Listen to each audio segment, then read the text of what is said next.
gencatan senjata selama 4 hari, Israel kembali merilis rekaman video operasi militer di Gaza. Hingga Rabu, kejahatan perang Israel menewaskan 13.000 warga Palestina. Sekitar 13.000 warga Palestina meninggal dunia dan lebih dari 4.000 orang hilang akibat serangan Israel ke Gaza sejak 7 Oktober lalu. Seluruh bangunan di Gaza dibombardir oleh roket Israel hingga rata dengan tanah.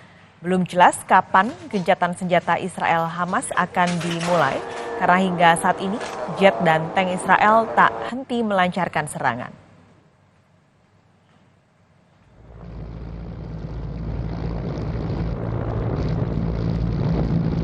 Kelompok Houthi di Yaman membajak sebuah kapal kargo yang diklaim milik pengusaha asal Israel di Laut Merah.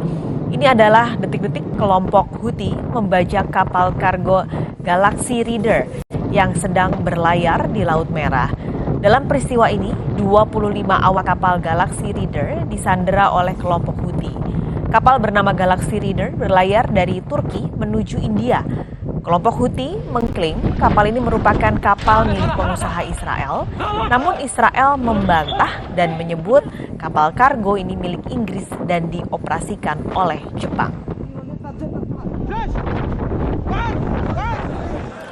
Sementara itu, Kementerian Luar Negeri memastikan 3 relawan warga negara Indonesia yang saat ini berada di Gaza tidak ditangkap oleh pihak manapun.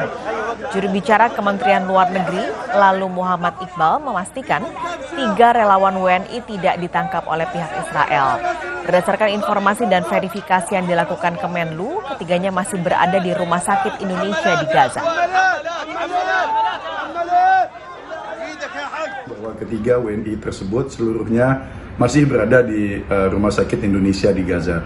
Jadi tidak ada penangkapan terhadap WNI oleh IDF di Gaza.